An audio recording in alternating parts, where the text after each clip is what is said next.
Hello everyone, आज मैं shoot करने आया हूँ पहाड़ पर। आप पीछे देख सकते हो कितने छोटे छोटे ट्रक लग रहे हैं, ऐसे लग रहा है कोई खिलौने हैं। ये देखो पीछे का नज़ारा। और आज की वीडियो में मैं आपको जानकारी दूंगा केदारनाथ आपको कैसे जाना है, कहाँ रुकना है, पूरी जानकारी, कितने रुपए आपके खर्च होंगे। कई वीडियो आप ऐसे देखेंगे जिसमें बता रहे हैं कि 2000 रुपये में आप केदारनाथ यात्रा कर सकते हैं, लेकिन ऐसा कुछ भी नहीं है। मिनिमम आपको 5 दिन लेके चलने पड़ेंगे अगर आप आराम से यात्रा करना चाहते हैं केदारनाथ की। थक चुका हूँ यार पहाड़ पे चढ़ते चढ़ते। ये देखो लोकेशन। मैंने सोचा यार इससे बेस्ट जगह कोई नहीं मिल सकती है अगर मुझे श्री केदारनाथ बाबा पे वीडियो बनानी है, तो ये सबसे बेस्ट लोकेशन है, बिल्कुल शांत और पहाड़ों के बीच में। ये सामने आप देख रहे हैं ये है सिटी व्यू पूरा, और इधर है हाईवे, नेशनल हाईवे। देखिए ट्रक वगैरह कितने छोटे लग रहे हैं जाते हुए। तो चलिए अब बात करते हैं बारी बारी क्या क्या आपको ध्यान में रखना है, क्या लेके जाना है केदार यात्रा के दौरान। तो गाइस यहाँ पे बैठ जाता हूँ, फिर आपको बताता हूँ मैं। देखिए केदारनाथ की जो शुरुआत होती है वो होती है हरिद्वार से। हरिद्वार एक मेन पॉइंट है जहाँ से आप आपकी केदारनाथ यात्रा या फिर 4 धाम की यात्रा शुरू कर सकते हैं। अभी मैं बात करूँगा केदारनाथ यात्रा की। तो देखिए केदारनाथ यात्रा के लिए आपको सबसे पहले उतरना है हरिद्वार रेलवे स्टेशन या बस स्टेशन पे। जैसे ही आप बस स्टैंड पे उतरेंगे या रेलवे स्टेशन पे उतरेंगे तो आपको बाहर प्राइवेट बसेस वगैरह दिखेगी या काउंटर दिखेंगे उनके। वहाँ से आपको सोनप्रयाग के लिए आपकी बस बुक करनी है।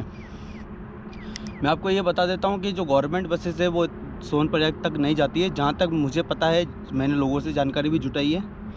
तो देखिए पहले जो किराया था सोनप्रयाग तक का हरिद्वार से वो था 450 रुपये, लेकिन अभी नई प्राइस लिस्ट आने वाली है तो हो सकता है 600 रुपये तक उसका किराया जाए। ठीक है।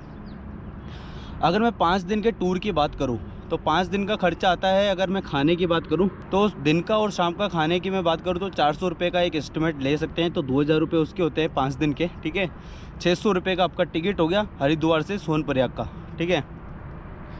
अब उसके बाद आप सोनप्रयाग जाएंगे तो आपको ऐसा तो है नहीं कि भाई आप आपकी सिटी से आए हरिद्वार, आपको एक दिन तो स्टे करना पड़ेगा, क्योंकि बस जो है वो सुबह 4 बजे है और एक सुबह 7 बजे है, उसके बाद बस नहीं है। तो आप सोनप्रयाग शाम तक पहुंचेंगे तो आपको स्टे करना पड़ेगा सोनप्रयाग के अंदर। सोनप्रयाग में आप स्टे नहीं करना चाहते तो रात को भी आप यात्रा शुरू कर सकते हैं। तो सोनप्रयाग में मैं अगर स्टे करता हूँ तो मुझे पर बेड मिलेगा 800 से 1000 रुपये।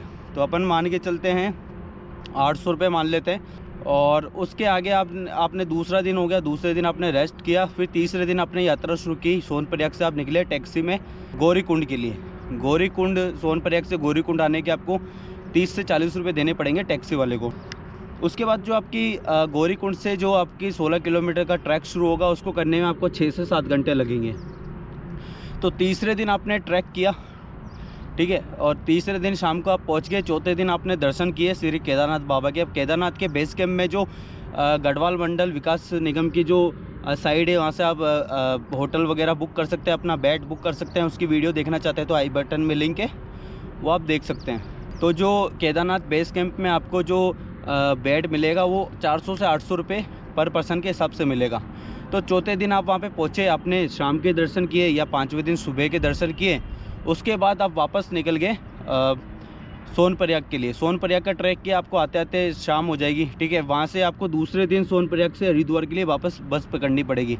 तो ये जो आपका टूर है ये 5 से 6 दिन का होगा। तो जो आपके खर्च होगा हरिद्वार से मैं अगर बात करूँ तो कम लगभग मान के चलिए 5000 रुपये का खर्च होगा।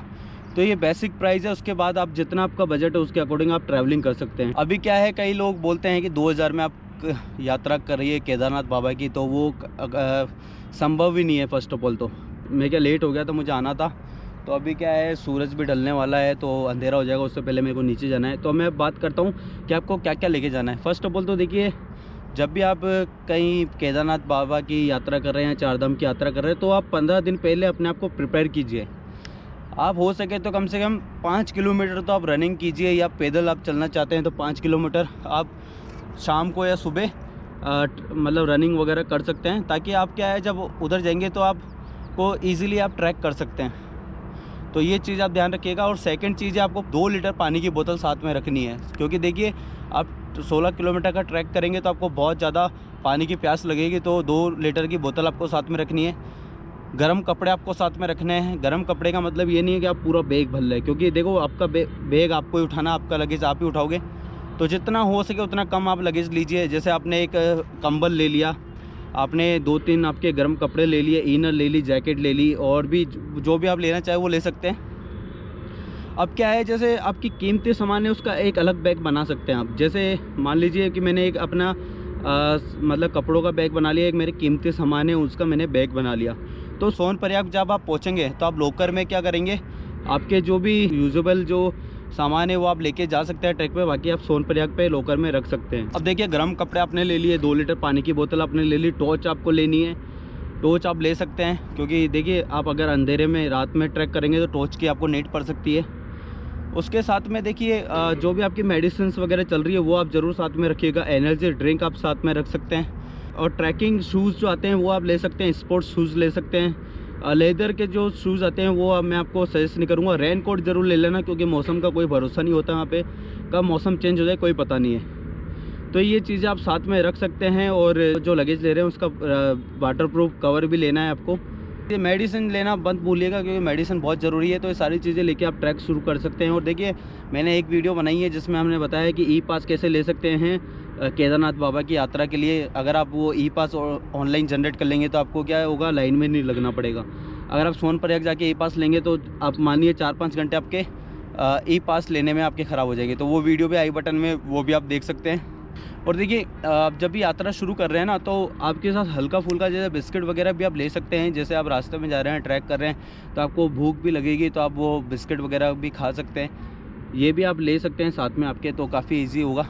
तो गाइज़ ये बेसिक चीज़ें थी जो मैंने सोचा आपसे शेयर कर दूँ। ये ज़्यादा कुछ इतना रिस्क वाला मामला नहीं है, आप इजीली जाइए। अब अगर भगवान में आस्था रखते हैं और एक भक्ति भाव से आप जा रहे हैं तो आपको कोई डरने की ज़रूरत नहीं है। आप बहुत अच्छे से आपकी यात्रा कर सकते हैं। और यात्रा जब आप करेंगे, जब वापस आप रिटर्न होंगे आपके घर पर, तो आपको बहुत अच्छा लगेगा कि यार मैं केदारनाथ बाबा के दर्शन करके आया हूँ। और इस बार देखिए बहुत ज़्यादा भीड़ पड़ने वाली है, क्योंकि 2 साल बाद मंदिर खुला है, तो हो सकता है कि 5 से 7 लाख लोग इस बार आए। क्योंकि अभी मैं देख रहा हूँ तो मई के लिए जो गवर्नमेंट की जो वहाँ पे टेंट वगैरह की व्यवस्था होती है, बेड वगैरह डोरमेट्री की, वो बिल्कुल भी अवेलेबल नहीं है मई के लिए। तो एक तो ये चीज़ भी आप ध्यान रखिएगा, क्योंकि आप जाने का सोच रहे हैं उसके 15-20 दिन पहले ही आप ऑनलाइन बुकिंग करवा लेना। तो ये बेसिक चीज़ें हैं जिससे आप आपकी जो यात्रा है उसको सुखमय बना सकते हैं। अगर आप वहाँ पे डायरेक्टली जाएंगे, फिर आप वहाँ पे सर्च करेंगे आपके लिए रूम वगैरह, तो क्या होगा, आपका टाइम भी ख़राब होगा। और एक मतलब एक क्या होगा, आपको जाते एक तो रेस्ट करना है, और एक वहाँ पे आप जा रहे हैं फिर आप अपने लिए रूम वगैरह सर्च कर रहे हैं, तो एक तरह से देखिए भागम भाग हो जाती है। तो वो चीज़ें आप ध्यान में रखिएगा। तो उम्मीद करता हूँ जो मैंने आपको जानकारी दी है वो आपको पसंद आई होगी। एक बार मैं आपको फिर से व्यू दिखाता हूँ यहाँ का, ये देखिए।